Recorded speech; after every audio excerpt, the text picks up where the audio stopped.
The Valley of Elah did not breathe. For 40 days, the air had sat heavy between the limestone ridges, thick with the scent of dry earth and stagnant heat.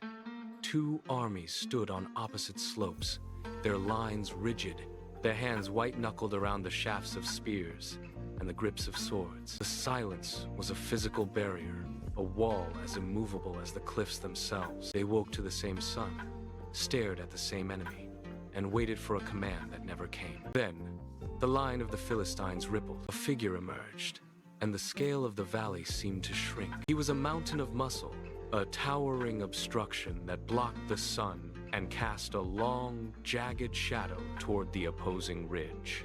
The soldiers on the Israelite side stopped breathing. He moved with the ease of a predator, his presence radiating a weight that made the air feel thin and sharp. He reached the center of the valley, the space between the armies now dominated entirely by his frame. They had expected a champion, but they had not expected this. He drew in a breath that sounded like a gale rushing through a canyon, his chest expanding until the air itself seemed to thin. His voice erupted, a jagged, guttural sound that slammed against the limestone cliffs and bounced back, doubling in intensity. "Choose a man," he bellowed, the words tearing through the stillness. "Send him to me." The sound was not just noise. It was a physical impact that made the ground beneath the soldiers' feet shudder. "If he wins, we serve you. If I win, you serve us."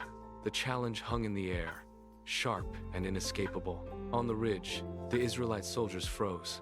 Their hands went slack, their shields dipped, and the strength drained from their legs, as if the earth had opened up to swallow their resolve.